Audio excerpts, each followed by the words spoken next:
slab late one night, when my eyes beheld an eerie sight. For my monster from his slab began to rise, and suddenly, to my surprise, he did the mash.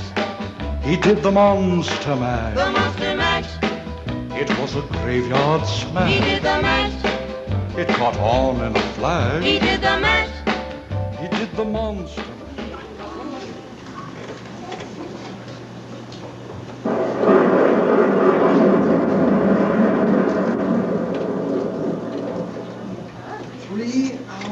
Late.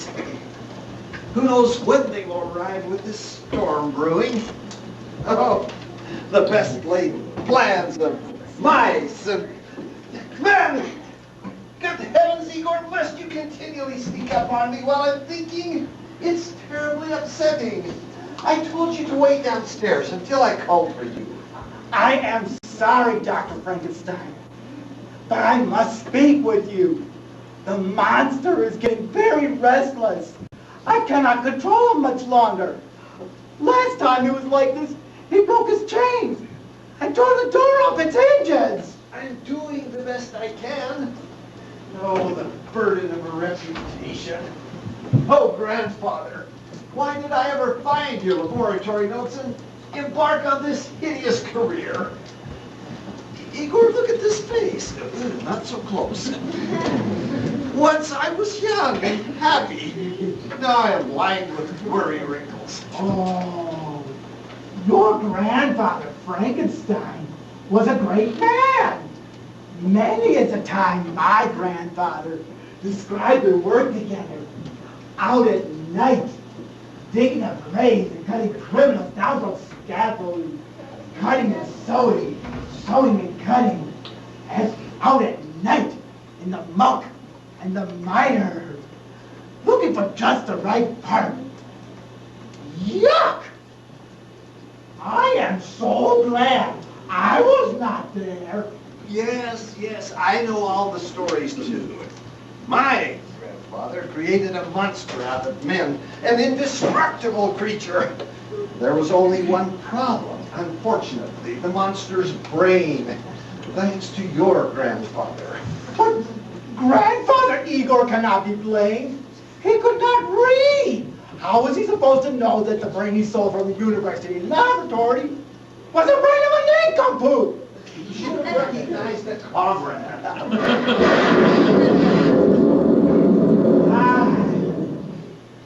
What a beautiful night. It was on just such a night that the creature was born. The lightning was its mother. It gave him the strength of 100 men. Oh, how proud our grandfathers were. Enough reminiscing. We have plenty of problems of our own trying to correct the mistakes of the past. Igor, the brain transfer machine is ready. We no longer have to operate to change the monster's brain using the 4-byte crystal. The machine spins the brain into 1 billion particles, sends them through space, and arranges them in a new cranium. Oh, that is wonderful, Master. But when do we start? Just as soon as we find the right brain.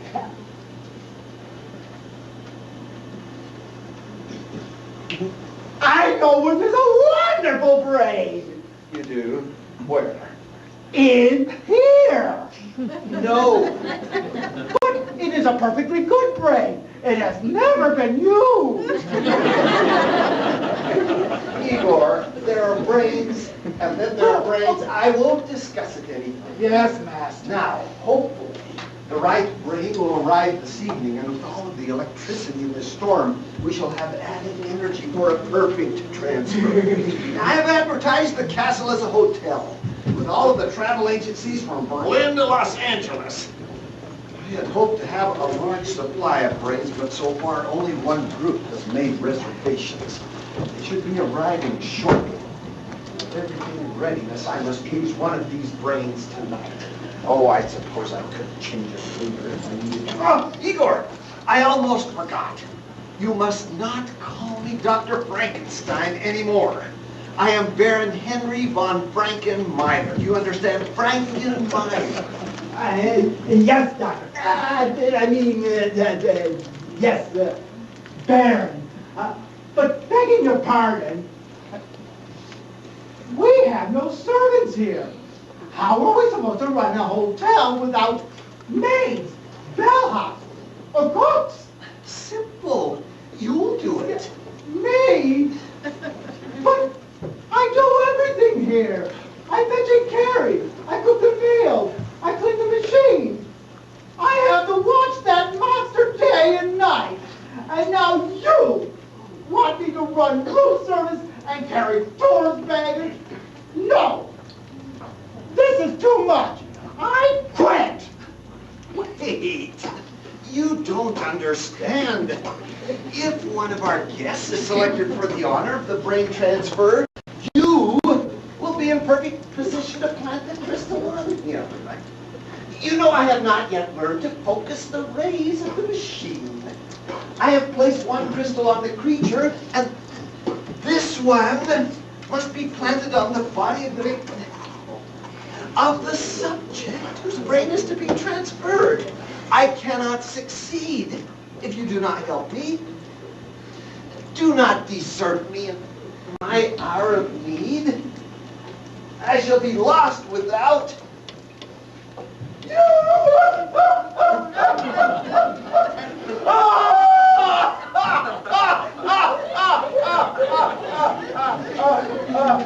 Oh, there, master. I will not desert you. How can you say such a thing about a kind, loyal, hardworking, and lovable Igor? Oh, very well. Get the rooms ready. Our guests should be arriving shortly. A family of American tourists. Quickly, Igor, mix another sedative. We must not have him frightening our guests. Oh, use the good whiskey tonight. Yes, master. Suppose we should be grateful he hid in the brewery the last time he escaped. He is so much easier to sedate now. Make the chain secure. The energy transfer may be more violent than I have calculated. Yes. I don't want him roaming the countryside, mauling the villagers.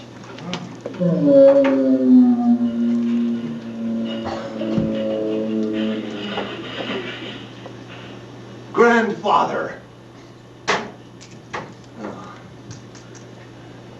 Grandfather. Do you hear your creature moaning for relief? I, Baron Henry von Frankenstein III, shall correct your mistakes. I shall perfect your creation and end the failures of the past.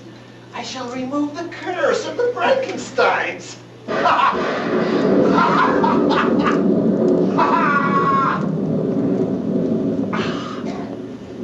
It is ready, master. Good.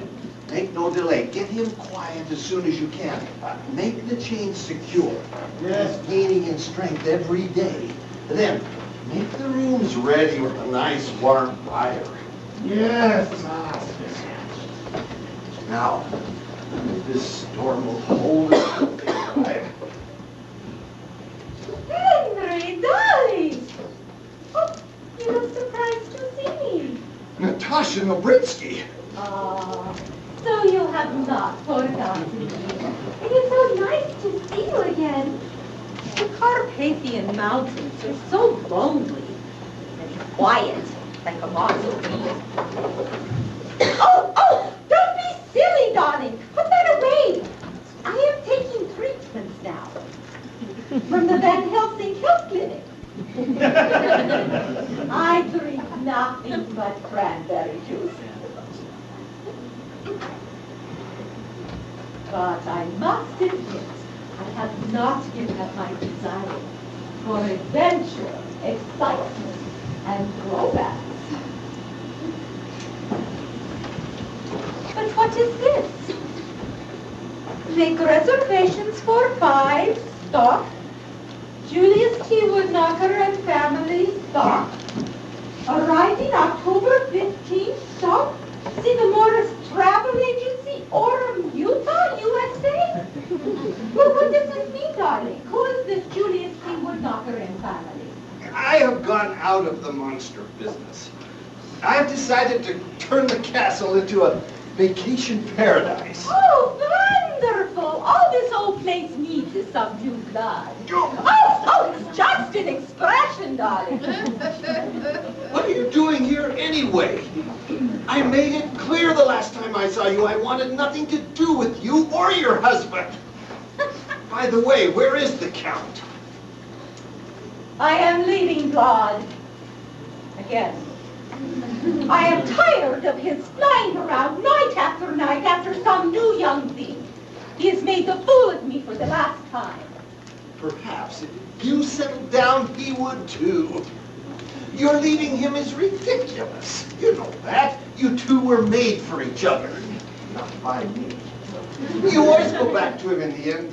So why leave him in the first place? It is not ridiculous. I am tired of sitting at home, waiting for him to drop me some morsel of attention. I am not going to be the bat in his belfry any longer. Oh, my trunk will be arriving shortly.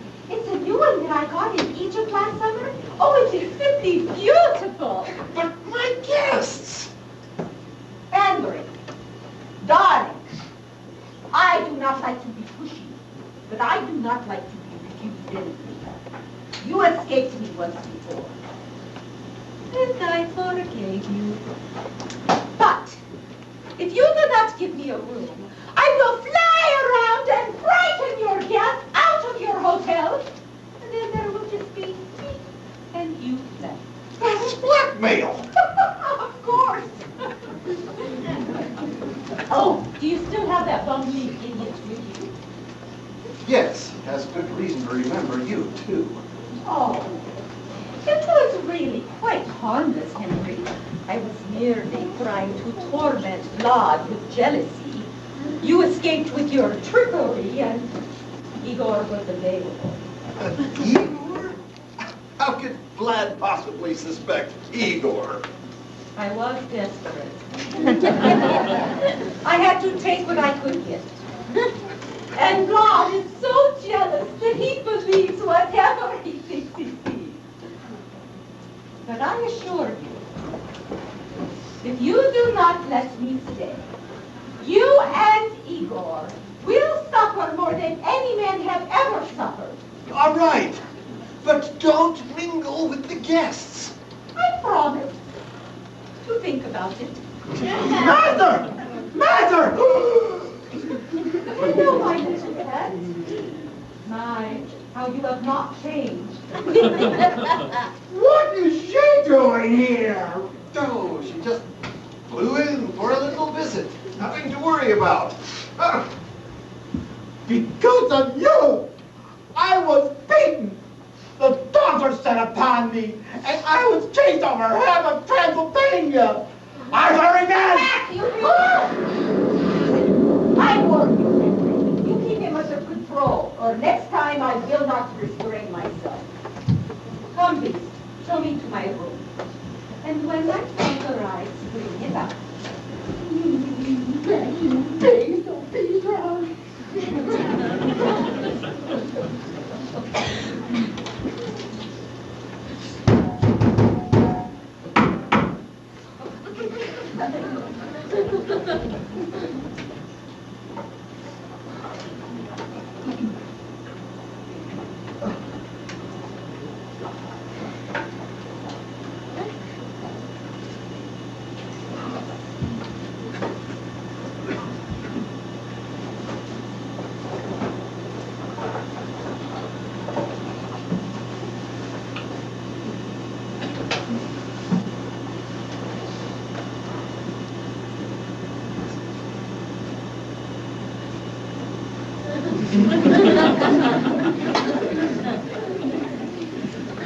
Welcome to Hotel Frankenmeyer. I trust your stay will be most enjoyable. Allow me to introduce myself. I am Baron Henry von Frankenmeyer, your host. Julius T. Woodknocker here. And this is Mrs. Woodknocker and, of course, the little Woodknockers. Here, pick a card, any card. Not that card. You like that card? Well, keep it. I've got 51 more. Say, swell place you got here. What do you call this? Early gargoyle? And when do we... I'll have 2 fried eggs, 2 scrambled eggs, 2 poached eggs, and 2 medium boiled eggs. And roast beef. Rare, medium, well done, and overdone. Say, is your refrigerator still running? I suppose so. Well, you better catch it before it gets away. Now, I need to make one thing perfectly clear. I am here for rest and relaxation. I'm suffering from a terrible case of nerves and insomnia. Why, I lay awake all night just waiting to fall asleep. I must have quiet. Quiet! Daddy got terribly shaken up in Paris. He got caught in the elevator on the Eiffel Tower. He had to go up and down 3 times before they let him off. I haven't been that sick since somebody slipped X-Lax into my snickerdoodles. That's very amusing, Mr. Woodknocker. Not nearly as amusing as he thought it was. Ah, yes, my bitter half. Ruth here has all the modesty, poise, and ill humor in the family. Don't push me too far, Julius. This is not the time to talk about our family histories. Remember, your nerves? My wife doesn't think I'm funny. Hey, Miriam, Hey, Daddy. how much would you want to walk into an open manhole? Just a cover charge. Well, drop in sometime. Sure. Put it down! Well, I think we cleaned that up pretty well. I don't understand. Neither do I. And don't let it happen again! Julius, can't we just have one vacation? One evening without your antics? I swear you do this just to embarrass me. Mr. Frankenmeyer. Oh, Henry. Let's not get too familiar here. Henry. My husband's been in vaudeville since he was young. Very young. Now he has a hard time telling what's reality and what's a play. To me, reality is a play. And a play is reality. Or vice versa. There's a wisecrack in there somewhere, but I don't think so. One for all and all for me, and me for you, and tea for 2, and 6 for $1.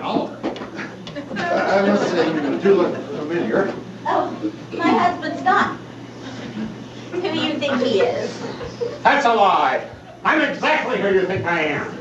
I am an imposter. No, wait, an impersonator. He is a continual source of embarrassment to his family. But that doesn't stop him. Nothing stops him. He'll insult anyone. And now he said he's suffering from nerves and insomnia, so the doctor sent him on this trip to recover. In reality, he's been driving me to a nervous breakdown for 20 years. That's no drive. That's a short putt. I'll just apologize now for anything he does later. Hello, this is room service. What's that? Ice water in 318? You don't say. Well, where'd you get it? Oh, you want some? Well, that's different. Have you got any ice? No, we don't have any. This is Coconut Beach, Florida. No snow, no ice. Tell you what, though. Why don't you slice up a few onions? That'll make your ice water. That's very nice, Mr. Woodknocker. There seem to be only 4. Say, that's pretty good. Why, I'll bet with a little practice, you could learn to count to 10. Julius, we've had enough comedy for one evening. I mean, the travel agency wired. There would be 5 of you. Oh, yes. That would be our 5th wheel, Mrs. McGonagall, our housekeeper. She's out in the car. Refuses to come in. Why, she says this place reminds her of something out of a monster picture. Oh, I can't say why. Oh, Mrs. McGonagall. She may look like an idiot. She may even act like an idiot. But don't let that fool you. She is an idiot. Ruth, why don't you go out and see if you can get her to come... No, it was horrible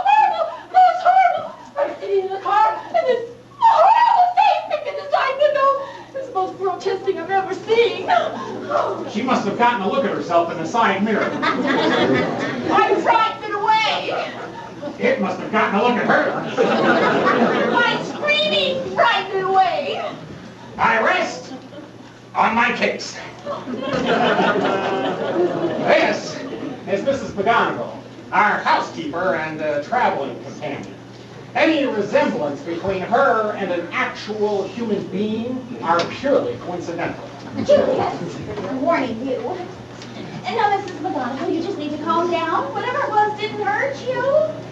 You've just worked yourself up into an anxious state of mind. What with the drive up the mountainside and the coming storm and the appearance of this hotel. You just need some rest. Oh, I couldn't stay the night in this place. I'd be too frightened to close my eyes. Who knows what could be lurking in the corners, under the bed. I could say something, but I won't. I'm sure you'll feel much differently once you've refreshed yourselves. Yes, I'm sure we will.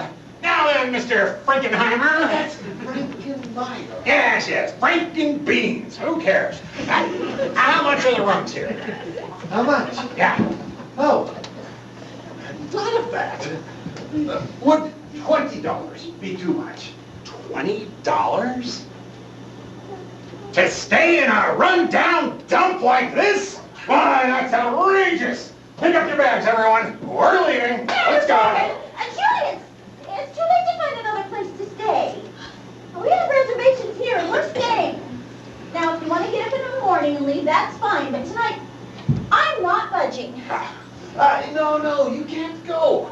The roads are very dangerous at night, especially with the storm coming.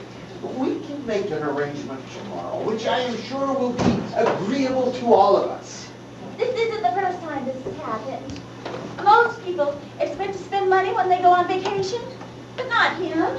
In Paris, he stormed out of our reserved hotel and made us drag our luggage all around town for 5 hours looking for a cheaper place to stay. Just to end up right back at the first hotel. It was the principle of the thing. Well, I'm principled out. I'm tired. Marion's tired. Junior's run off somewhere. Oh. Tonight, we're not going anywhere. Now, if you want to sit on your luggage all night long in the lobby, that's your affair. Oh, all right. We'll stay. But I want it quiet. Thank you, Julius. Now, where's Junior? Oh, Junior. Junior? Junior? Here I am, Mom. Hey, Pop, this place is swell. It'd be a peachy place for murder. Oh, Junior! Well, it would. I will have you shown to your rooms. And then I will prepare some food and have it brought up to your rooms. You must be famished after your long journey.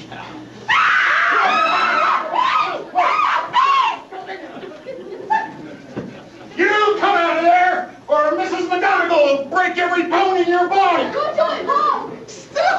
Stop! This harmless creature is the bellboy. Come out, Igor. Come out. He's as harmless as a puppy dog.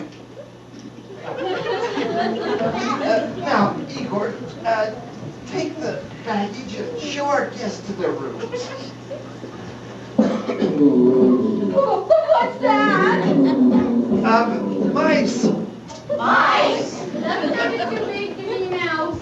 Yes, well, the echo, or the sounds echo through the lower halls, but there's nothing to be worried about. They always stay below in the old dungeons. Dungeons. Oh, boy, can I see them, Pop? No. They're all locked and sealed shut. No one has been in them for years. Sir, mister, is this place some secret passage leading through the room? I don't think so. Come now, Junior. We can explore later. Gotcha, Pop. Igor will show you to your rooms. Now, you be careful with that bag. It's got all my costumes in it. Why, without my costumes, I'd have to play Lady Godiva.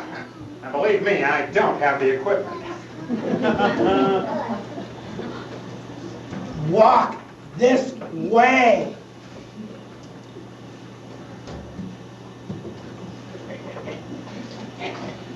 He said it, Ruth. I didn't.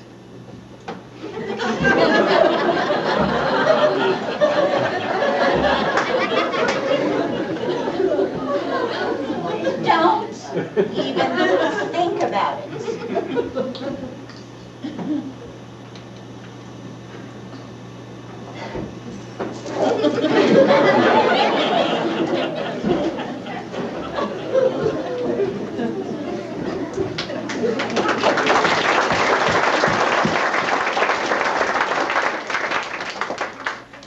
Not a suitable brain among them. Ah, I suppose I must make do. There is no time to get another. The energy in the machine will be ready at 11 o'clock. I will give the crystal to Igor. He will plant it on which one? The boy. No, not old enough. Mrs. McGonagall. The thought makes me shudder. Not Mrs. Woodknocker or the girl. There's only one choice, unfortunately, Mr. Woodknocker. He is intelligent.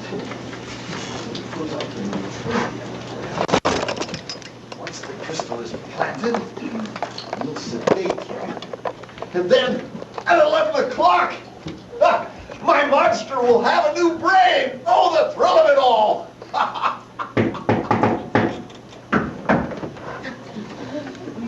Igor, see who's at the door. Whoever it is, get rid of them. Then keep an eye on our guests. We must not lose any of them. I must recheck the instruments. Yes, master.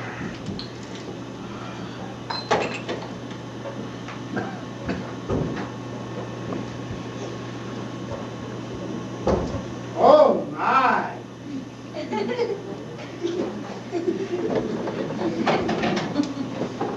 Oh, my. Oh, my. Oh, my.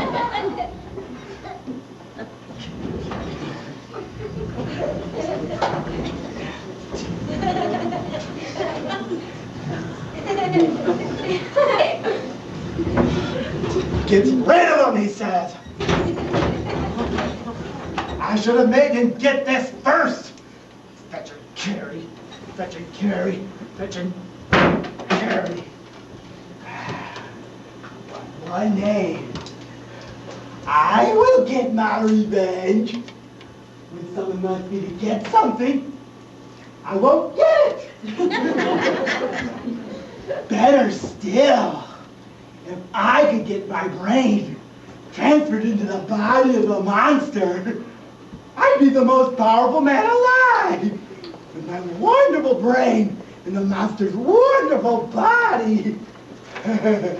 Then, yes, when Dr. Frankenstein gives me that crystal, I'll just keep it for myself. Then I will be the master around here. Hello, Mr. Ah, What are you doing? Fetch and carry. That looks like a mummy case. Who does it belong to? I guessed. Can we see what's inside?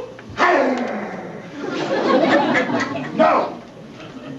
Don't touch it! I'm getting into trouble. And I don't need any more trouble.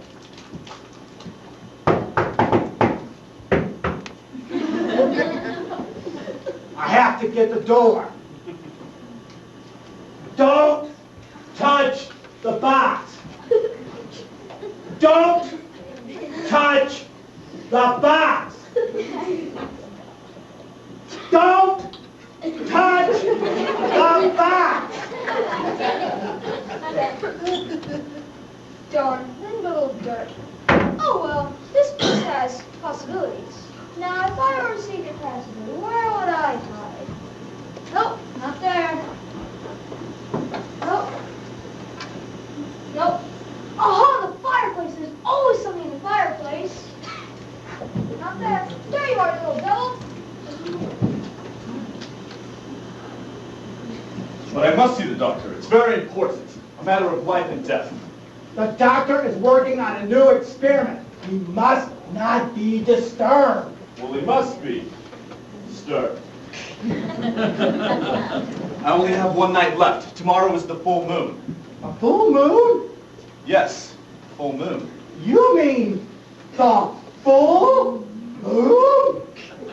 That's what I said. I'm tired of repeating myself. I'm Sir Lawrence Talbot III. So, you've heard of me. Yes, but never did I think we would meet. I'm not a bad one. I have thoughts, feelings, wants, desires. But when the full moon rises above the mountains, I turn into a hairy beast with jagged teeth, a thirst for blood. Now go get the doctor. The full moon. Full moon. Don't touch the box!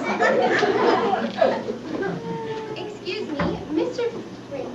Oh, I'm sorry. I thought you were... That's quite all right, miss. I'm Miriam Woodknocker. Are you a guest here too? Why, yes, I suppose I am. The name's Talbot.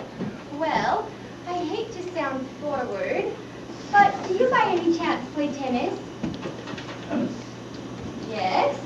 I was going to ask Mr. Frankenmeyer where the tennis courts are, and if you play, we could play doubles with my father and brother. They are quite good, though. They won the doubles trophy at the country club last summer. Father plays terrible golf, and since he paid all that money to be in the club, well, tennis seemed like the only alternative. I'm terribly sorry. I didn't mean to dominate the conversation. I just get so tired of talking to no one but my family all day. That's quite all right. Your conversation's delightful, really. Thank you. I'm afraid it's true, though. I haven't had anyone to talk to since this trip began. I don't speak French or German. Well, I speak English like a native. I've lived in England for many years. Oh, I love England. It's history and all. I'd love to go to London someday. We didn't go there this time because Father was there to play with Mother just shortly after they were married. Oh, your father's an actor. Yes, he's a comedian. You know, at home he's quite ordinary, not too much different from most fathers. It's when he's in public that he turns into the most outrageous characters around Dr. Jekyll, Mr. Hyde. Do you know what I mean? Quite well, actually. When will this torment end? You all right, Mr. Talbot? It's only a storm. Yes. It's only a storm. Well, anyways, my mother was a dancer in my father's company. He made her retire, and I think she resented it a little bit. In fact, I'm pretty sure she still does. Father's suffering from terrible nerve and insomnia. His doctor suggested a cruise, but you know, I don't think it's helped much because he gets seasick at the mention of the ship. And the ship we were on sat so high in the water that it rocked from side to side while standing still at the dock. That's very amusing. Father didn't think so. You know, I haven't laughed in years until this very moment. Mr. Talbot, I believe. Yes, and you are... Mr. Frankenmeyer. Mr. Frankenmeyer. Oh, I see. Well, I must speak with you, Mr. Frankenmeyer. Oh, well, don't let me disturb you. I hope to see you again, Mr. Talbot. You're so interesting to talk to. Oh, and Mr. Frankenmeyer, where are your tennis courts? Tennis courts. Ah, yes. Well, I will have Igor string up some netting tomorrow morning in the garden. Thank you. I'll see you later, Mr. Talbot. Larry. Please call me Larry. And I would love to see you again as well. You help me forget my troubles. But where am I going to get a net? I don't know. You could use her stockings. Now see what you can find. Don't argue. Just do it. First, get something for the one. For Melvin. Melvin? You know. Melvin. Oh, you mean Melvin.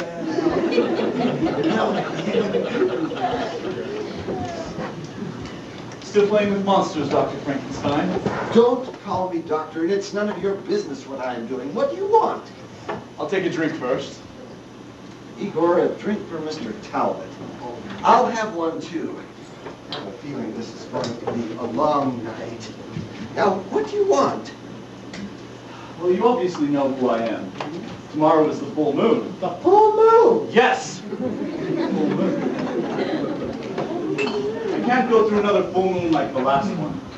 You do not know what it is like to live month after month, year after year, knowing that when the moon changes, no matter where you are or what you are doing, you change too. Your body is racked with agony. You're hunted like a wild beast. Doctor, you must help me.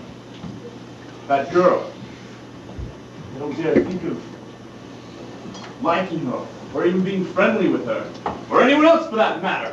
For fear that I may see the mark of my next victim in their hand. Can't go on like this. You must cure me. That's impossible. It would take months, perhaps years of experimentation before... Then kill me, Dr. Frankenstein. You do the same for a mad dog. Calm down. Calm down. Perhaps there is a way. It would take time and possibly trial and error, but there are possibilities. I will strike a bargain with you. If you will help me tonight with my experiment, I will help you. Yes. Anything to be free from the curse. Once you begin, there is no turning back. Agreed? Agreed. Good. Then let us drink to our...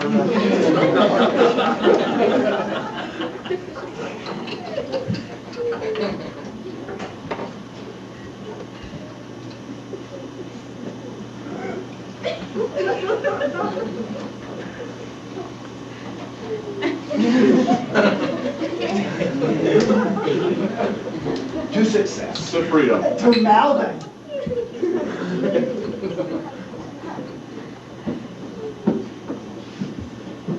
Now, listen very carefully.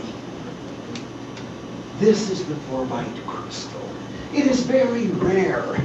It is the key to your future happiness, but you must make no mistakes. Don't worry, Dr. Frankenstein, I won't.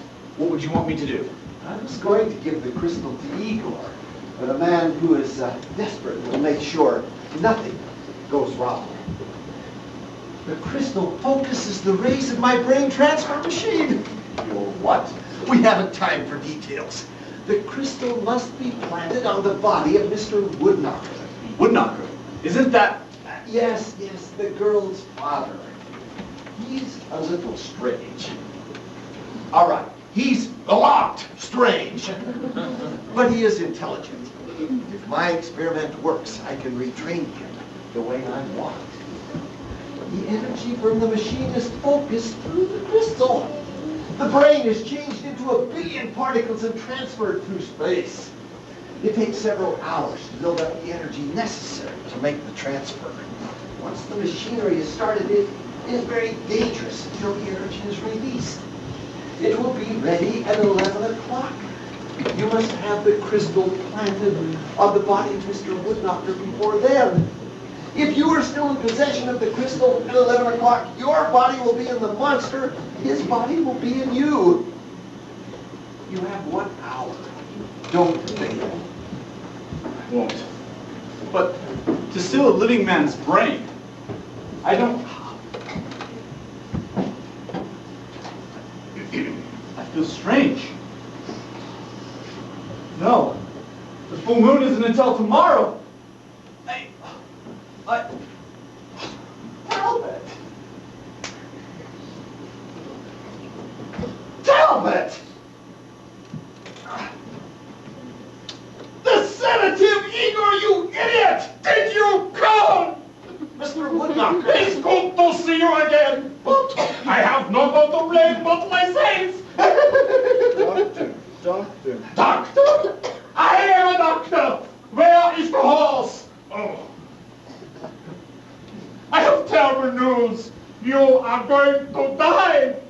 Well, you probably want a second opinion. So, you also have big teeth. Mr. Woodknocker, it's Talbot. He's fainted. Don't tell me! I make the diagnosis myself! Look at this! A child of 5 could make this diagnosis! Go find me a child of 5.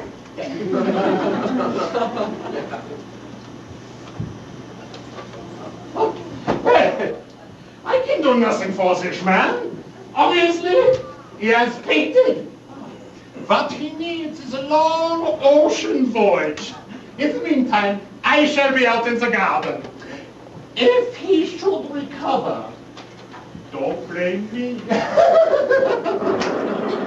Mr. Woodknocker, it may start raining. You'll get wet in the garden. Getting wet is not good for your brain or your health. So I get a little wet. And if the sun was out, I get a sunstroke. I have an incurable case of insomnia, where I lie awake all night long just trying to sink a fish to fall asleep. I used to worry, but this did not help. So now I think of other things. Like, for instance, knock, knock. Who's there? Old lady. Old lady who? I didn't know you could yodel!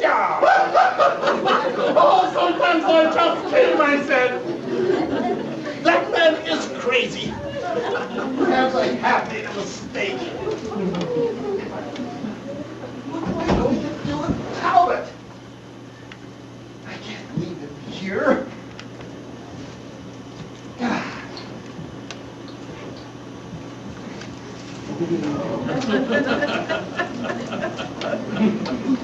That's it. Put him in the mummy case until I can have Igor remove him to the dungeon.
Now, here we go.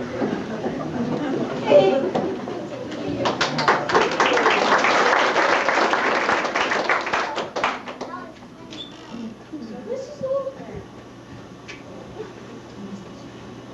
This must be the crystal.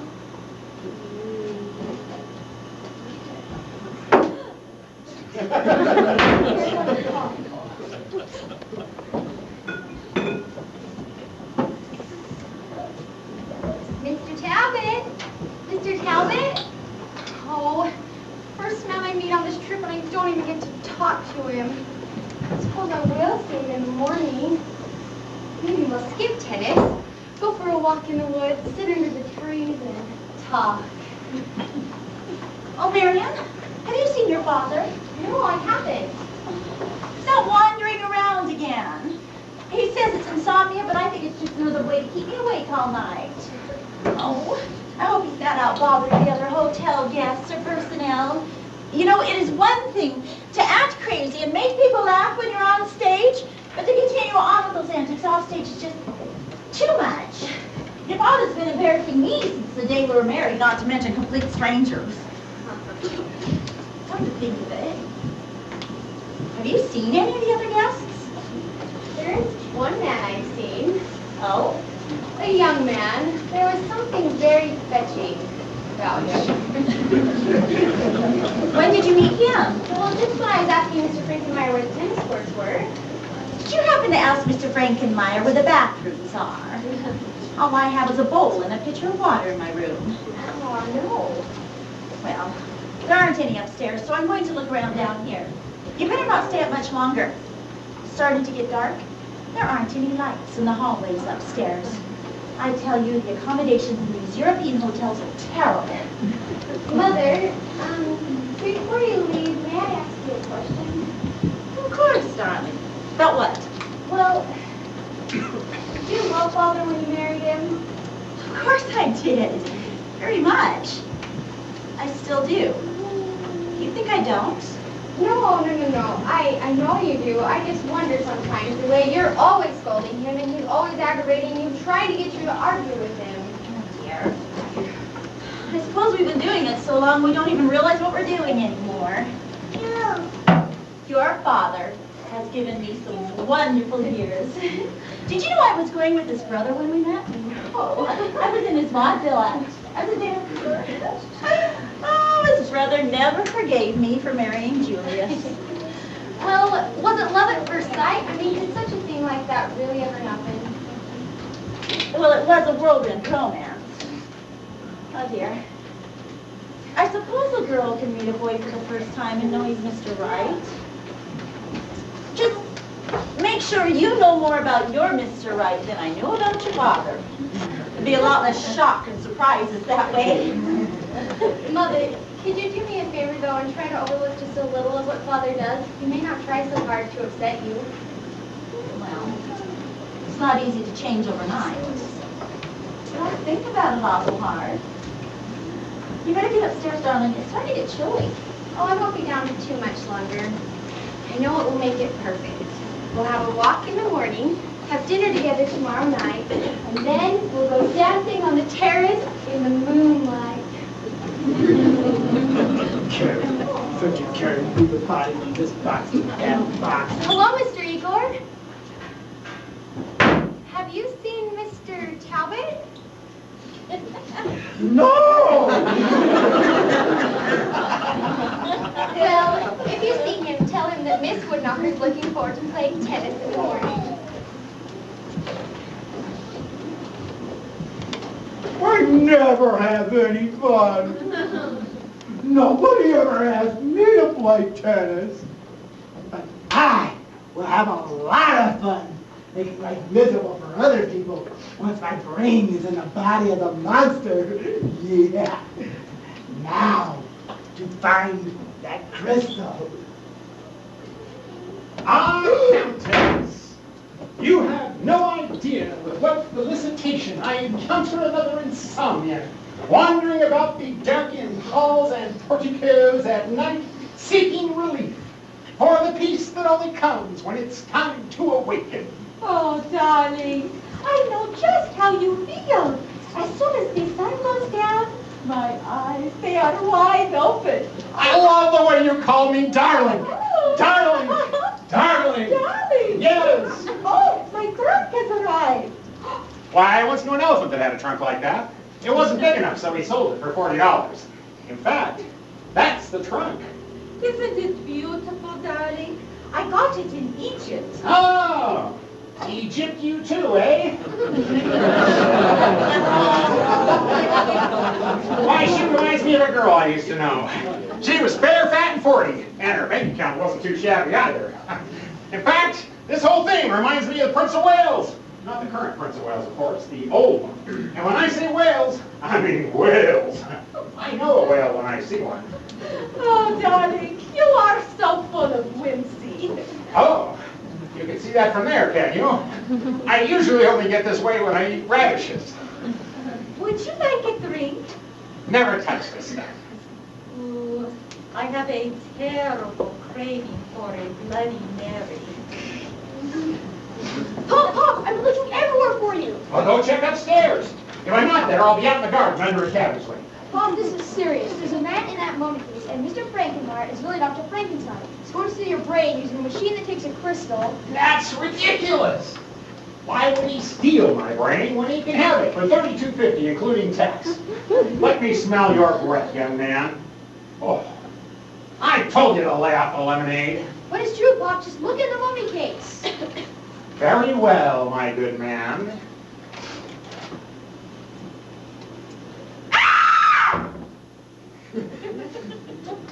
Let's try that again.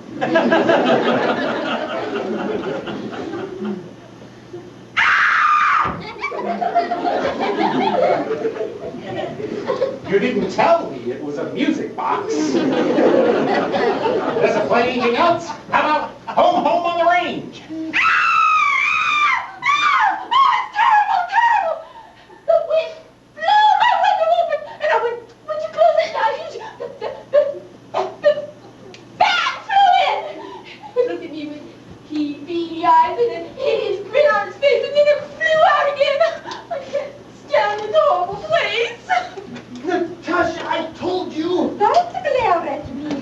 Darling, I was here the whole time with Mr. Woodknocker. If it wasn't me, you know who it was. What's the matter? A bat! A huge bat flew into my room! Oh, I thought it was Mother. It might have been. Have you ever seen your mother without her makeup on? Well, where is Mother?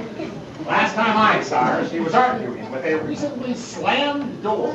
Well, last time I saw her, she just went looking for the bathroom. Oh, where did she go? Just down the hall there. Oh, these halls can be dangerous if you don't know where you're going. I'll call Igor to look for her. I'm not budging from this spot! What are you doing back there? I was setting a trap for mice. A sausage store, you were waiting to jump out at me. Don't you tell me you weren't. Quickly, Igor, we must find Mrs. Woodknocker before... Now that was rude.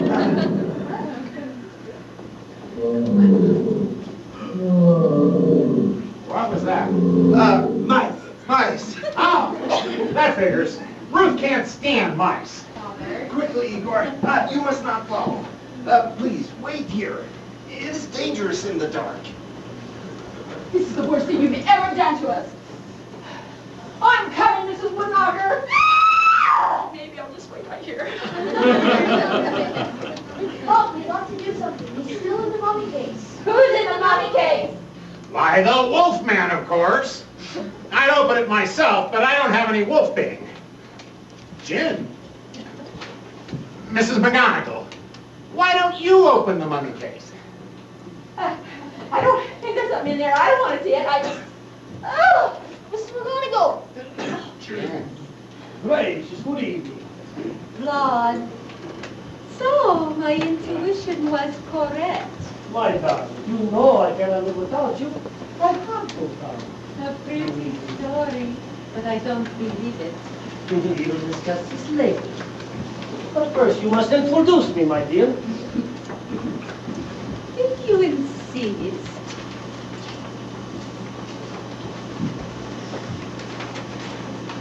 This is Mr. Woodknocker, and his son and his daughter.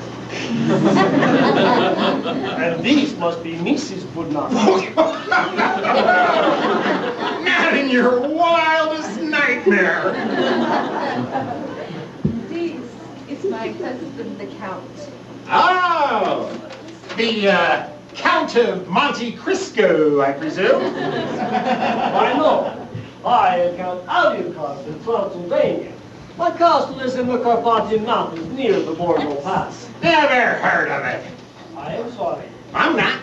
Have you ever heard of Cucamonga? It's him. I didn't know those beady eyes anywhere. Allow me to introduce myself to this vision of loveliness. Those beady eyes are blind as a bat. I am Count Alucard in Transylvania to remind me of the beautiful women of my country. How do you do? I'm sorry, for a moment there I thought you were a bat. Oh, that's ridiculous. She fainted. That seems to be contagious around here. Henry, darling. Look who has just arrived. Why, Henry, God, you're pleased to see me. After all, you should know whatever my darling little Natasha is. I am not Hervé. Yes? Oh, Julius. Oh, darling, it was huge. Well, dear, if you hold me any tighter, I'll be behind you. It came out of the darkness. It was growling and shuffling, and its eyes were flaming, and it had its arms outstretched, like this. That was just Mrs. McGonagall sleepwalking again. No, Mr. Woodknocker, I've been here all the time. Junior, Miriam, help your mother up to her room. But Pa, We'll talk about your man in the box later. Man in the box? he knows, Pa. Where's the crystal? I could not find it. Ixnay on the ox bay.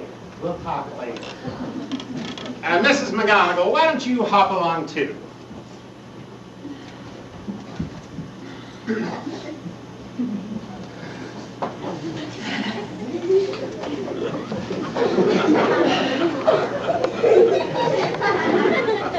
Now then, Mr. Frankly, I don't care. What's going on here? Nothing at all. Do I look like an idiot to you? Come answer that. I may not be the sharpest knife in the drawer, but I'm no dummy. You advertise this place as a quiet, restful retreat. And everyone is going around screaming all the time. I am not a well man. I have insomnia. I take pills. I take red pills. I take blue pills. I take pills to remind me to take pills. And then there are the horse pills. That reminds me. Here, take this. You can't mean you take this. I know, that's my golf ball. I wonder what I hit off the tee this morning. Anyway, remember, I have insomnia, and I must have quiet. And don't you forget it! Quiet!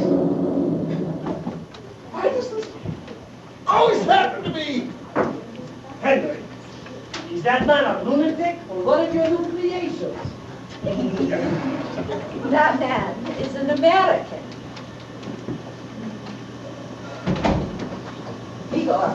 gets me a drink. No! Oh! I've heard that these Americans, perhaps we shall go to America one day.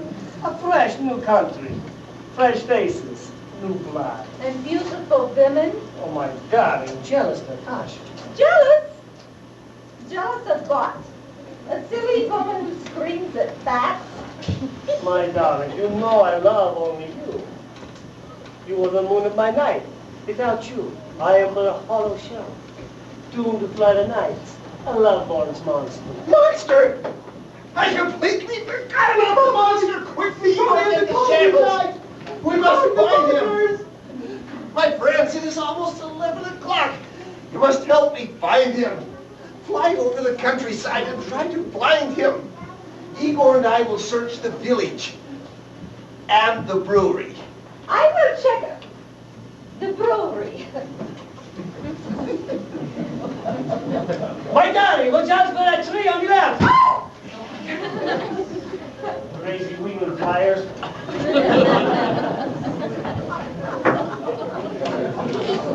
All I wanted was a brain.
Now, for those of you who are a little too overstimulated by that tall green monster, we got some rooms over there.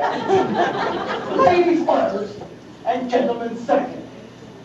And in those rooms, we have a bowl and a pitcher of water. Don't drink out of those bowls. If you want something to drink, we got nice fizzy drinks over there. But you cannot go that way. You have to go through there, walk around, and come out there. Or you might be locked in the dungeon. Now you gotta be back in 10 minutes, or we just might have to start without you. In the meantime, I gotta go find that Melvin!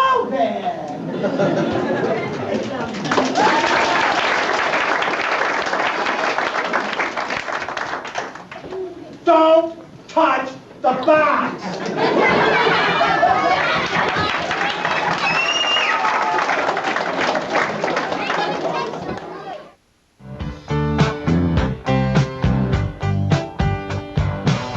I saw a werewolf with a Chinese menu in his hand, walking through the streets of Soho in the rain. He was looking for the place called Lee Ho Fooks. Gonna get a big dish of beef chow mein. Ahoo, werewolves of London. Ahoo.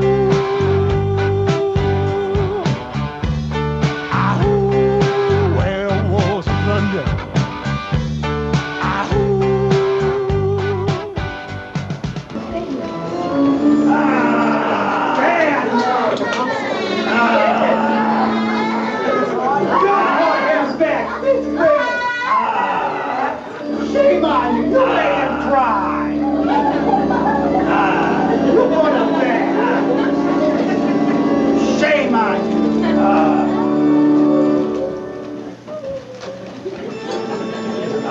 You are going to be punished for this now.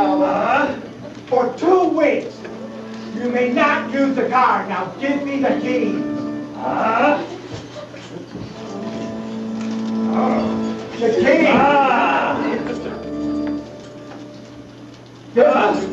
Now, you go apologize to him. And give him a treat. No! He's too little for that. You give him a kid's treat. No, that's not yours. You're being punished. No! You get that to him. Now! Mr. Frankenstein. Have anything else for him?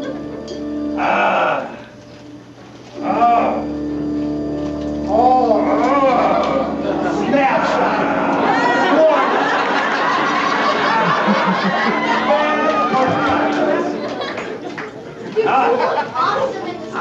Hey, didn't your mommy and daddy ever tell you not to take presents from strange men? You put that back. You've had too much of that already. You are a bad monster.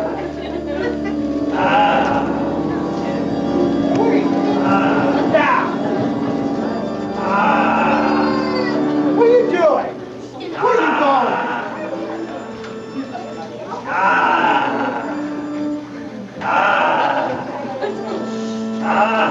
You don't have time to kiss her hand. She takes that hand from straight men either. Now, you get to the laboratory. Where are you going? I said laboratory, not laboratory.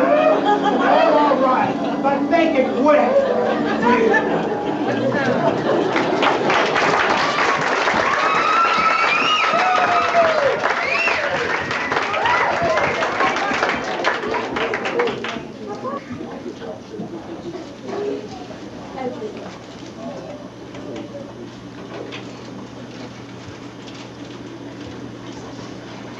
Mom, don't touch the ball! Junior! Where have you been? You look a mess. I've been exploring, Mom. Where's Pop? You still sleeping? How'd you get so dirty? Oh, it's almost 6 o'clock. Can I wake him? No. You know how upset your father gets whenever he's awakened? He didn't get to sleep until after I woke up this morning. Miracle, I got any sleep last night with all the racket. Sound like a steam locomotive going through Grand Central Station. Yeah, your father yelling, quiet every 5 minutes. I finally got him to wear his earplugs. That worked. Till the walls started shaking. I tell you, this is not my idea of a quiet, restful retreat. But Mom, I've got to talk to Pop. Well, you're just going to have to wait. Talk to me. I've been alone all day. Marion left this morning with a Mr. Talbot. I barely got out of how do you do, and she had him dragged out the door, through the garden, and down the hillside. Haven't seen Mr. Frankenstein. But Mr. Igor just keeps running in and out all day long without as much as a beg your pardon.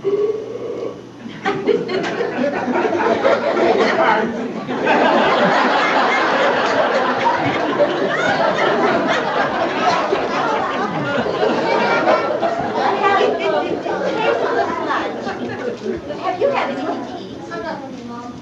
Well, we're going to have to change for dinner. Looks like you've been in a coal bin.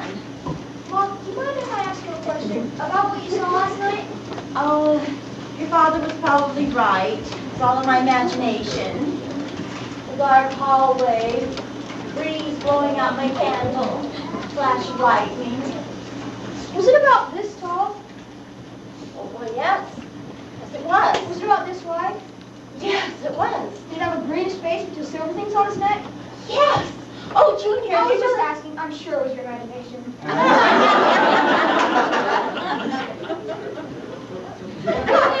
Good afternoon, Mrs. Woodmacher, Junior. Never seen the Count, have you? I haven't seen anyone. I couldn't sleep last night with all that racket. And I happened to see the Count pulling a large box into his room. He's trying to cut the hall from mine. I have been knocking on his door all day and he doesn't answer. You don't think something's happened to him, do you? There's something strange about that, Count. Nonsense. He's charming. I think he's a gigolo. Gigolo. You know, a guy that just after women for their money. You mean a gigolo? Yeah, a guy. I know what it is. How do you know? I read it in a book. Well, I think he's charming. Oh, Mr. Frankenstein, whatever happened? We've had a little problem with the boiler. Forgive my appearance and my neglect of you. Have you seen Mr. Talbot? He left this morning with my daughter Marion. Dear, I hope they get back soon. These clouds are starting to look threatening again. Mr. Frankenmeyer, have you seen the Count? He's still a guest here, isn't he? Yes, he's still a guest. He sleeps a lot during the day. He's a night person. Sounds like Paul. Oh dear.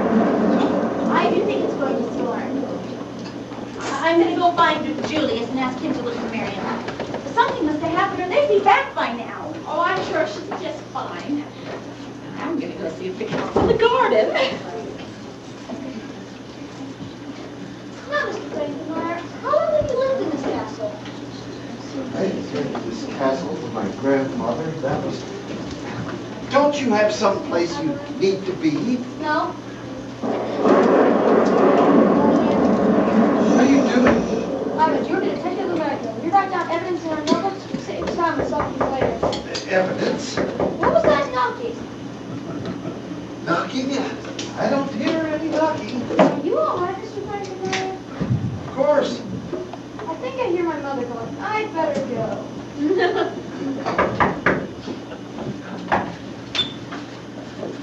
Henry, what is the meaning of this? I am sorry. Not as sorry as you are going to be. You have me out all night searching for that creature of yours. I come back today and I'm absolutely exhausted.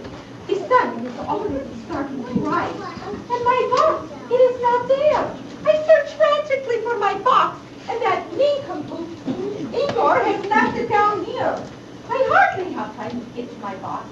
I open it up, and there is a man sleeping in it. I hardly have time to throw him out and give him myself before the sun comes through the window. I have a terrible headache. And on top of it all, I broke a nail. I'm very sorry, but nothing is going right. There was so much energy in the machine when we returned this morning, it almost exploded. It's only a miracle it didn't.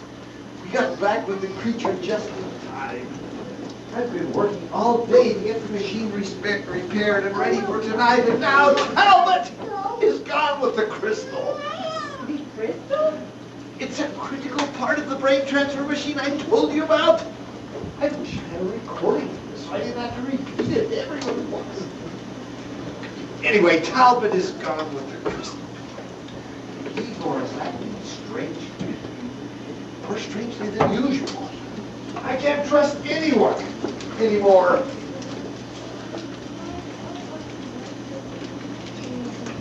Natasha? Darling Natasha, if you would help me tonight, I would do anything to make it up to you.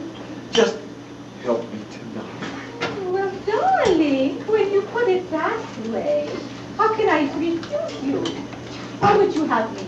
We must go back on Mr. Woodknocker. The machine, he's building up energy again.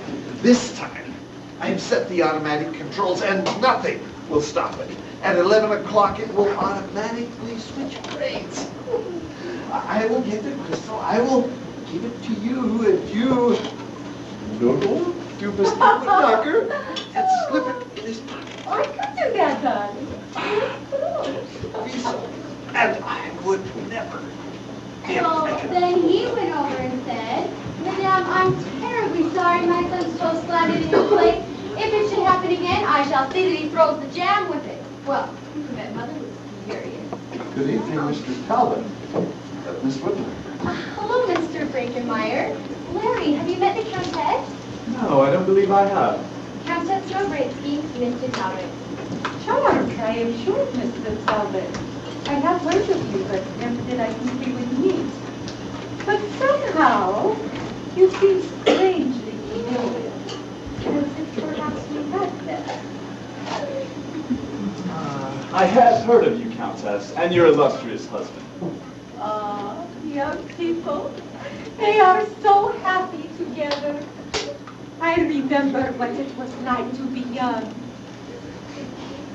Well, Henry, I will be back before it is time for you to proceed. I must take some exercise. Ah, the children of the night. What beautiful music they make. Talbot, I must talk to you. Yes. Miriam, we had a wonderful day, and I shall never forget it. Please always remember to wear that herb necklace I gave you. But that's such an odor, Larry. I know, but I told you, it's a special herb for warding off evil. You Europeans are so superstitious. Please wear it for me. Talbot! Yeah.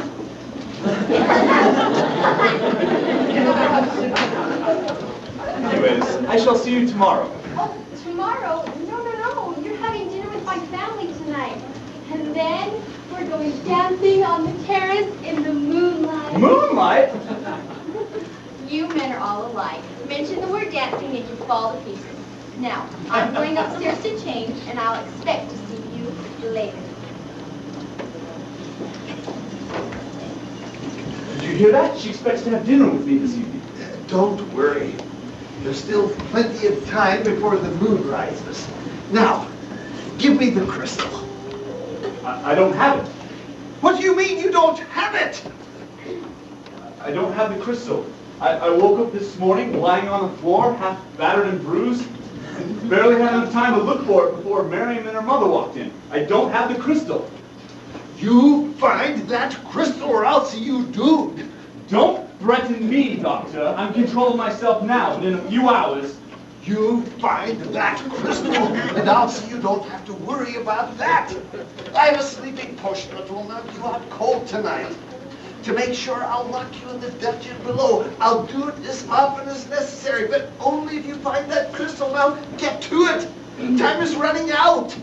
I don't know about this. Oh, Count, your stories are so thrilling. Please tell me more. Oh, gracious, good evening. Henry told me that we had more guests. You must introduce us, Henry. This is Mr. Talbot, the Count Alucard, and this is Mrs. McGonagall and her eyeglasses. Mr. Talbot, I heard of you, but you Never did I think we would meet. How did you know? I read your script. I see. Well, I was just telling Mrs. McGonagall about my castle in Transylvania. You should all come for a visit one day. We will have such fun. Ah, the wonderful rugged countryside. It's so exhilarating to go hunting. The wolves, with their fiery eyes glowing in the night. And I love to fly through the cloudless skies over the twinkling lights of the villages, nestled in the clouds and valleys of the mountains. You have an airplane? How thrilling. I've always wanted to learn how to fly. Perhaps I shall teach you one day. Come, Mrs. McGonagall. Let us watch the moon rise above the rugged mountain peaks. Such a wonderful sight to behold. It reminds me of the baroque battlements of my castle. Oh, Count, I would love to see your broken battlements.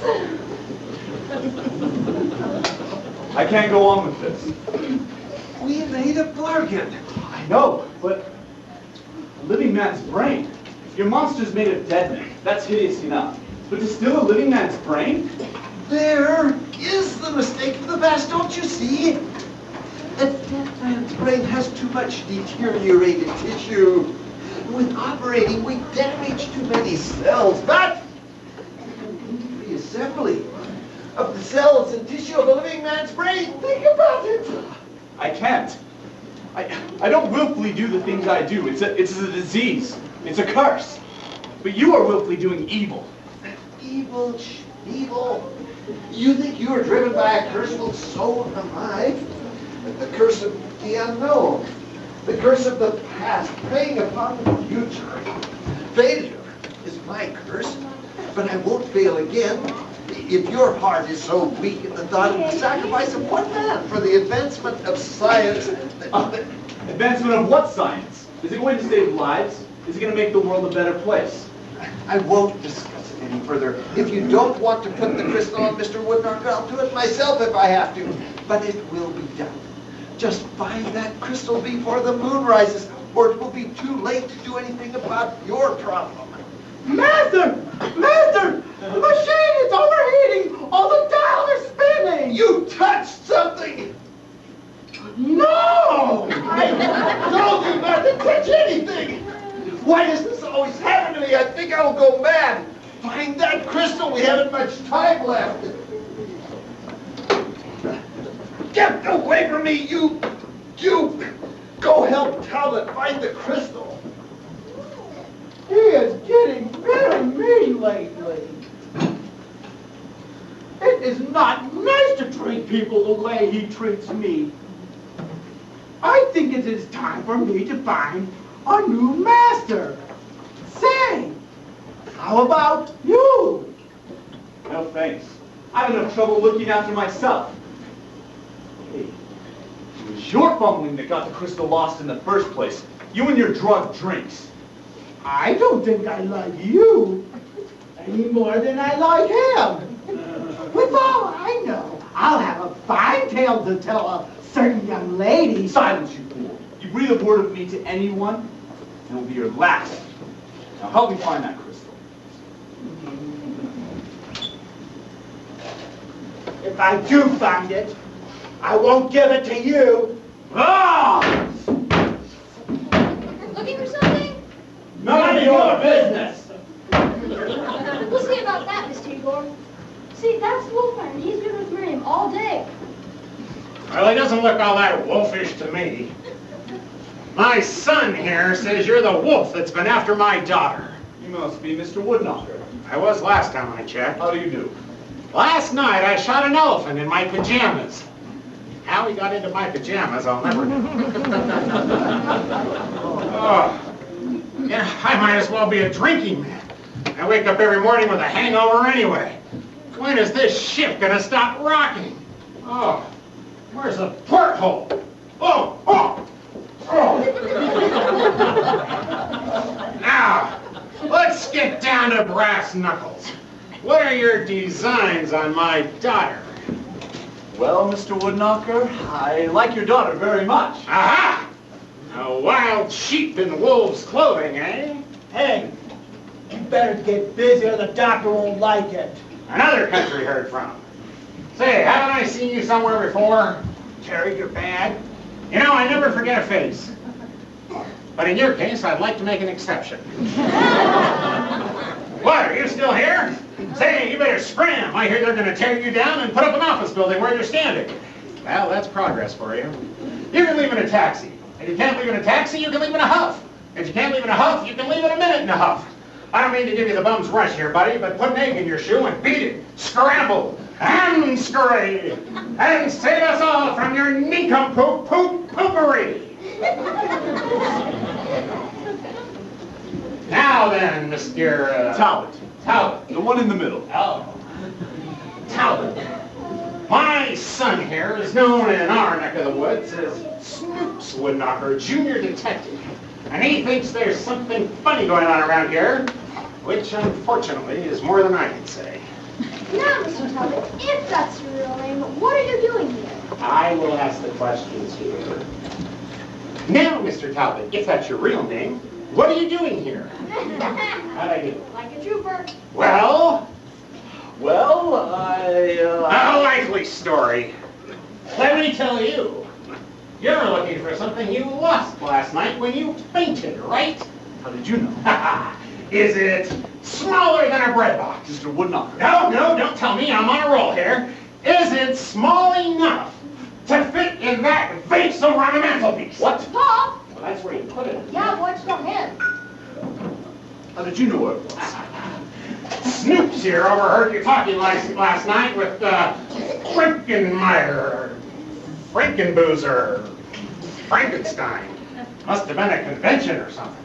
Anyway, while you were snoozing in yon box, Snoops here pinched your little bottle. So you know everything. I know Snoop's side of this boondoggle. What's yours? Does it really matter? Of course. Every public nuisance deserves a defense. Just keep it short. I'm only here for a week. Well, what can I tell you that your son hasn't already told you? Oh, who says I believe him? Oh, he's a good boy, all right.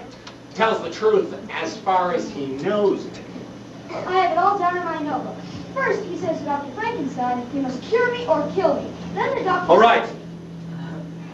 Tell my own story, thank you very much. And then, Mr. Woodknocker, I shall walk out that door and you shall never see me again. But you must promise me one thing. You mustn't tell Mary. I don't want her to know. Tell her I have some terminal disease and it would never work out between us. I will be the judge of that. You may not know me by my real name, Sir Lawrence Talbot III. But you have heard of the Wolfman. I am the Wolfman. Told you, Bob. The real Wolfman! I've heard of you, but never did I think we would meet. Have you been reading my script?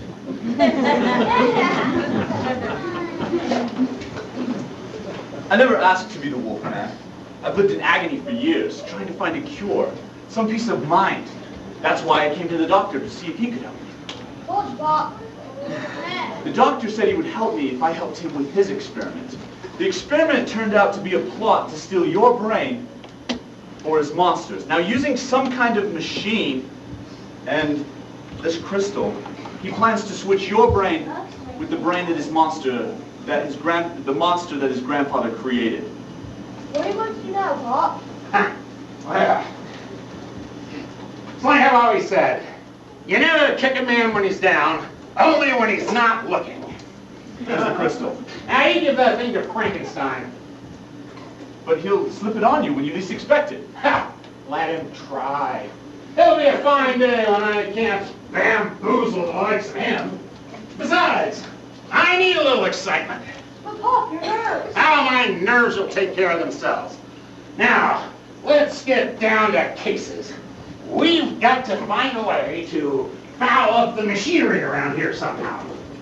All right, but we've got to hurry. I heard Frankenstein told Igor that everything was settled tonight. All they need is that crystal. I heard them from the secret passageway in the fireplace. Do you think you can get back down to that machine and throw a wrench in the works? I'll try, Bob. All right, remember, Lady Godiva put everything she had on a horse.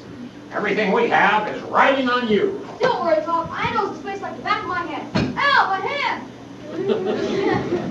I'd horsewhip that boy if I had a horse.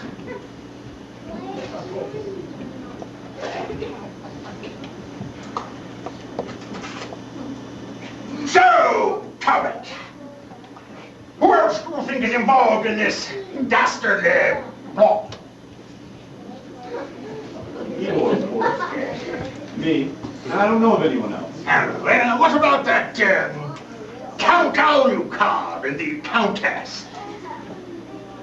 Alucard is Dracula spelled backwards.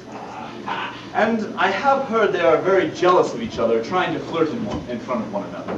You know, I did observe that she was rather friendly, but naturally I assumed that it was my charm and good looks. You must be dreaming. You think they're involved in this plot? Dr. Frankenstein is desperate, but he would use anyone. Me and the Countess were talking when Mary and I walked in.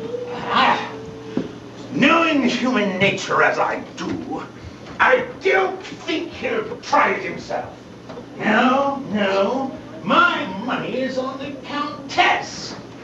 Well, this leads us to one inevitable conclusion. I'm going to have a jolly good time tonight. Oh, what? Julius, I've been looking all over for you. You need to dress for dinner.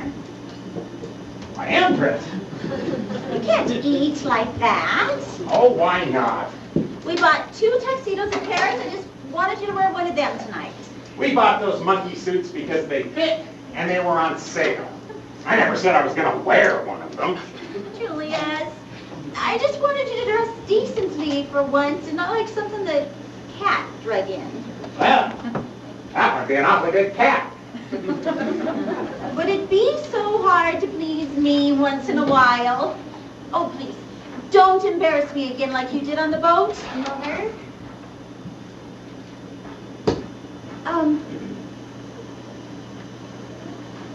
Very well, Julius. Do as you please. I'll just, wait for you upstairs. Oh, have you seen Junior? He seems to have run off again. He's running an errand for me. Oh.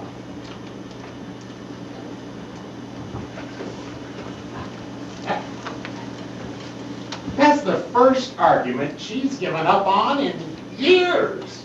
Well, she's trying very hard not to argue, Daddy. Well, whatever for? What would life be without a little discussion now and then? Well, goodbye, Talbot. I'll see you when I see you. Whoa! What are you staring at? Haven't you ever seen a Julius Caesar before?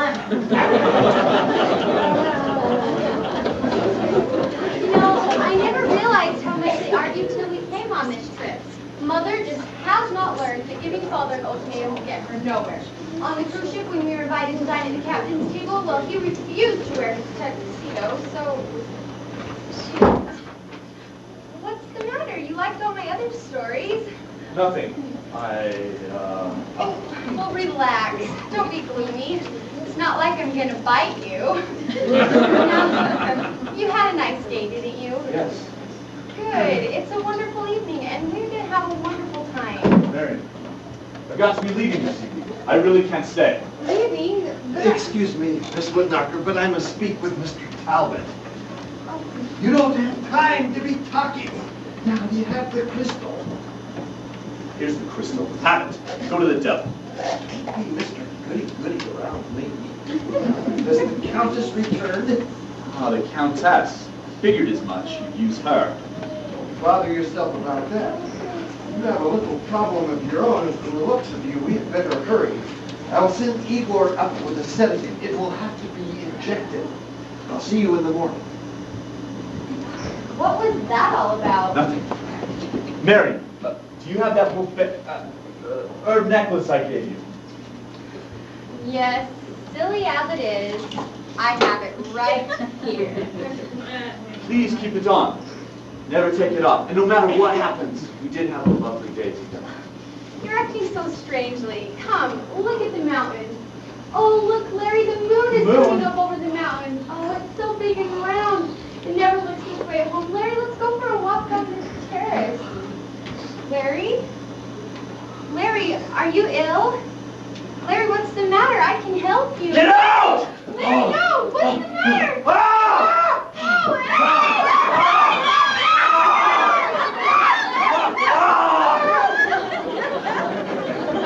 Where's Talbot? He turned into a wild man, Mr. Frankenmeyer. What is going on? I can't tell you everything. You wouldn't understand. He has a disease which affects him strangely. Well, we must find him and help him. That's impossible. He's quite dangerous when he gets like this. No, I'm going to help him You even must if not. nobody else will.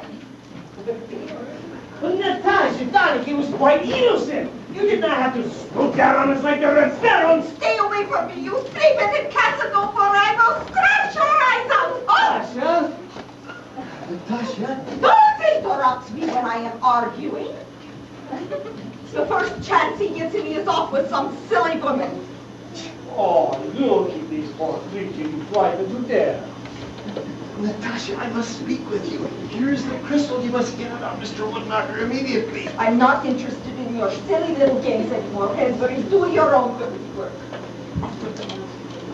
Natasha, you cannot be mad at Vlad. It was not his fault. Mrs. McGonagall was to blame. She was flirting with him, throwing herself at him. Vlad was simply being polite. I don't believe you. But it's true. Yes, it is true. I am an innocent bystander. What did she say?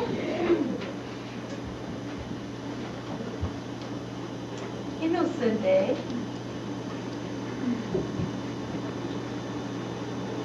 Very well, Henry. I will take your crystal. Oh, thank you, and remember, I will do anything to make it up to you. Now, you don't have much time. Leave it to me, darling. Yes, of course. Well, one last check of these instruments. We cannot be too careful. What is going on between you two, my darling? Nothing, my sweet. Henry is doing some sort of little experiment, and he has given me this little crystal to take care of.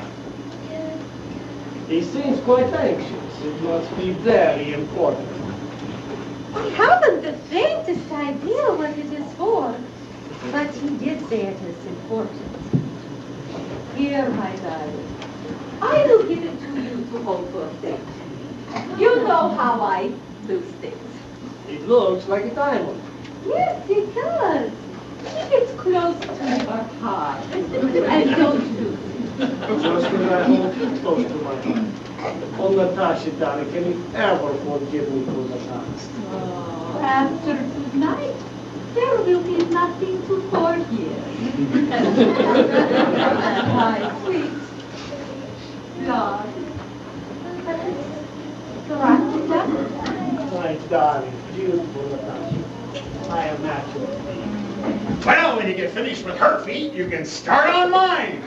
If that's not an insult, I don't know what is. Ah, Countess, you must leave this stuffed shirt and fly away with me. I love you. Oh, why, Mr. Woodknocker, I hardly know what to say. Well, I wouldn't know what to say either if I was in your shoes. Perhaps. Ouch. Maybe you can suggest something. In fact, you do suggest something.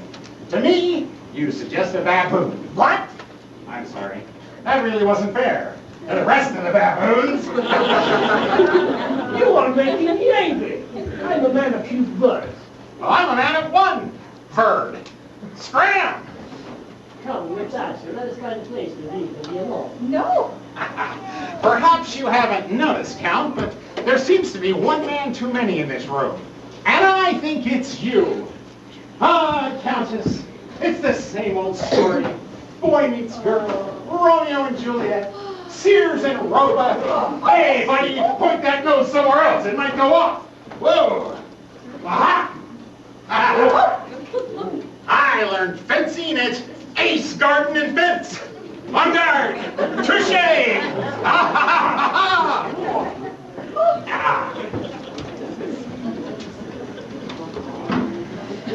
Alone at last. Why, Countess, I could sit on your lap all night, as long as you don't stand up. Your arms, they shine like the pins of a blue Swedish knit suit. That's no reflection on your eyes, it's a reflection on the suit. We should go away together. If we had a little bungalow in the hills, and you were on the inside, and I was on the outside trying to get in. Or no, I was on the inside trying to get out. Or no, you're inside out and I'm upside down. Tell you what, if you don't hear from me by Friday, the whole thing's off. Now, will you marry me? And do you have any money? Answer the second question first, please. Mr. Woodlocker, that would be bigamy. Why, yes. That would be bigamy, too. In fact, it would be big of all of us. I had never heard of such a thing. I'm going to go up and tell Mrs. Woodlocker all that I heard. I knew you were a cad all along. That's funny. I've always thought of myself as more of a Mercedes. What a strange woman. You do not know the half of it. Oh, darling.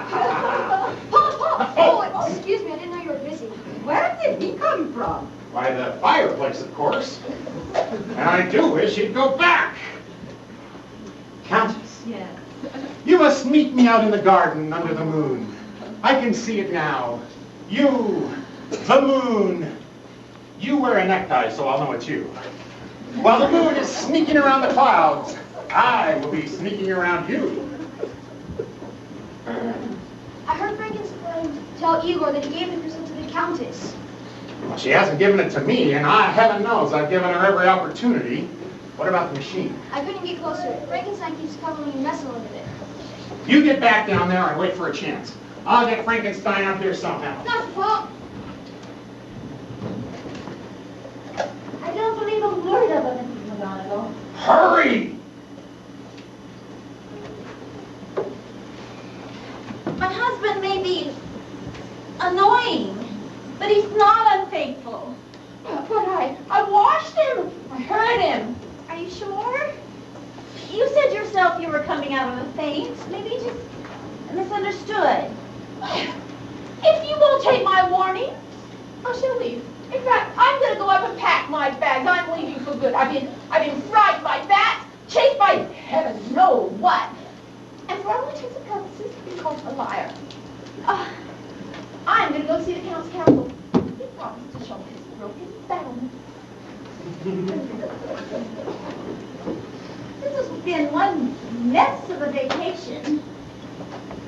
Like everyone's deserted me now. Excuse me. I did not realize this room was occupied. The room's not crowded. Come in. Allow me to introduce myself. I am Count Alucard from Transylvania. You remind me of the beautiful Venus on the continent. How do you do? I'm entranced. I'm enchanted to meet you. No, it is I who am enchanted to meet you. You have such a lovely neck, like the sun. My Count. You shine like the moon in my night, rising above the rugged mountains of my beautiful country. My Count. You really shouldn't talk to me like that. I've only just met you. I don't even know you. Why, such evenings were made for getting acquainted. Why, Count? You really shouldn't talk to me like that. I'm a married woman. I don't appreciate such advances.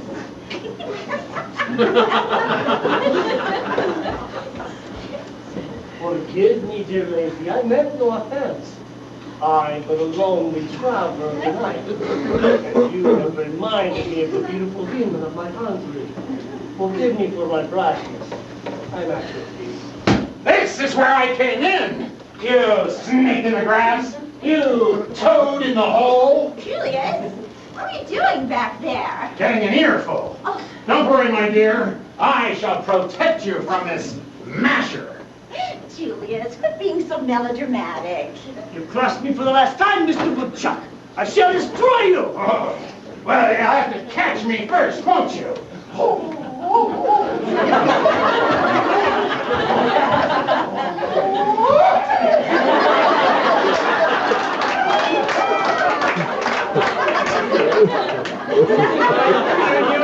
You orange Julius? Julius, stop! Julius, you're going to hurt yourself! Come on, fudge. I'll fight you right now. I'll fight you with one hand. I'll fight you with foot. What are you, man or a mouse, huh? Put a little cheese on the floor, we'll find out. Julius, how could you do such a thing to this poor man? There comes a time where every man must stand up for his home, his family, mom, apple pie. But not necessarily in that order. What's all this racket? Oh, Count, what happened? Mr. Woodpecker got me. You horrible man! What's going on here? What's going on? Why, we're having a party. Do you know how to rumba? Yes. Well, pick a rumba from 1 to 10. Get away from me. Julius, darling, I have been waiting for you. And what did she mean by that? Julius, darling, I told you there was a hanky-panky going on. She doesn't mean anything by it.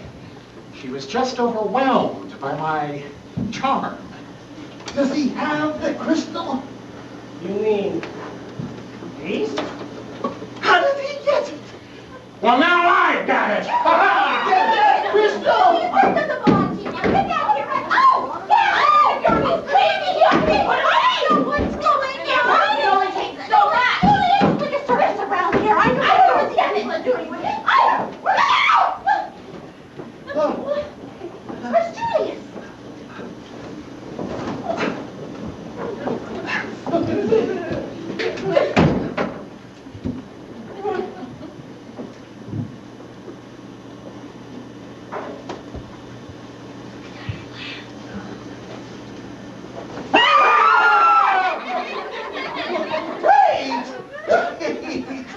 What are we doing? We want him to have the crystal. So, you think you can steal my brain, do you?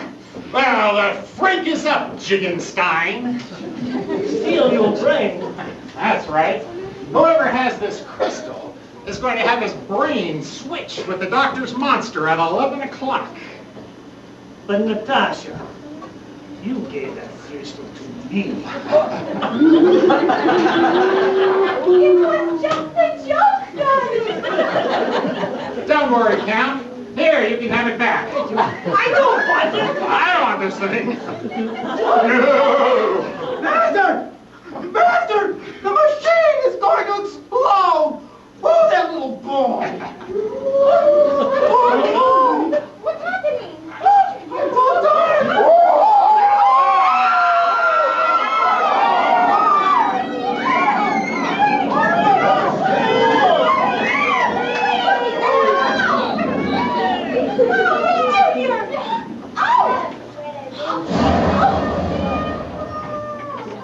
That was...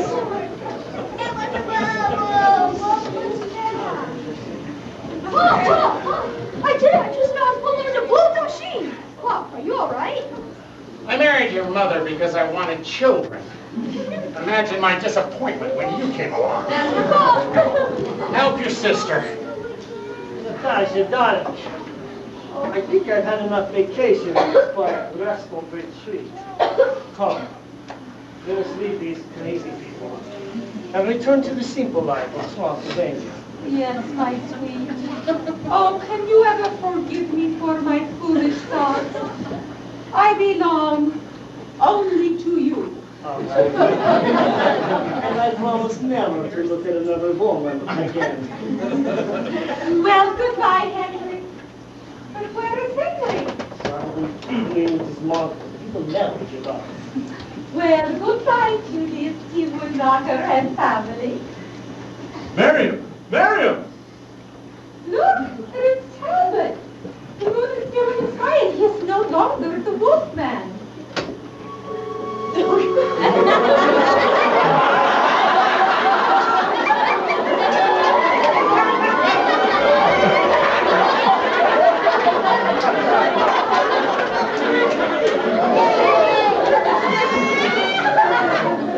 Oh, Larry, you were like a wild man. I feel like a normal human being again. The energy released from the machine must have cured me somehow. Miriam, will you marry me? I've been so scared with my parents. It's all right with me, as long as he wears a flea collar. Oh, young love, how nice, sweet. Let us fly through the night as we used to. Watch out for the tree. Oh, on the left. Oh. After all the things he said to me. Mrs. McGonagall, you are a woman who's had nothing but dirty brakes.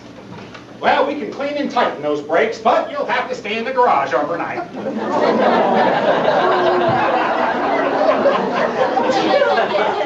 Be nice to Mrs. McGonagall. She's been through enough. Oh, all right. Mrs. McGonagall, from now on, I'm going to be nice to you.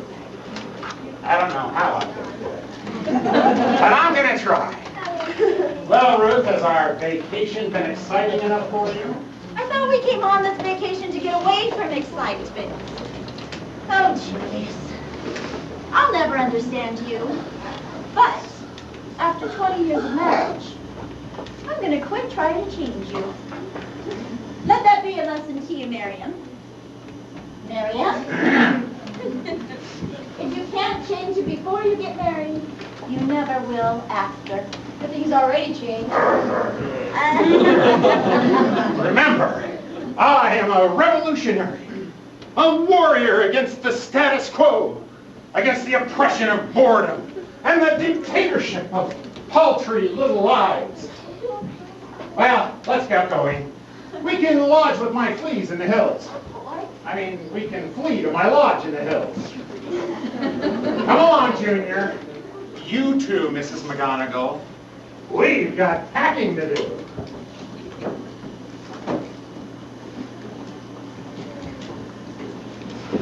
It is wonderful to be me again. Even though the brain transfer was a failure, the doctor did cure me. Igor, Where is the doctor? I don't know. Last time I saw him, he was saying something about his machine. Anyways, we'll see you later. Come, Miriam, let's take that walk in the moonlight. Oh! Just kidding.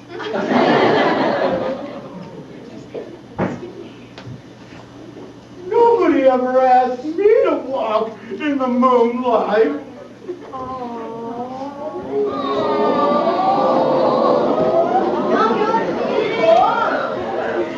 Igor, come down here and get me out of these chains.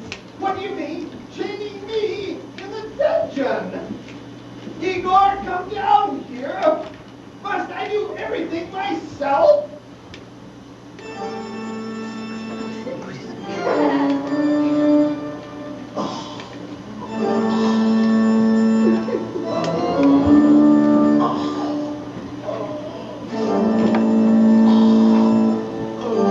Master! Master! You changed your mind!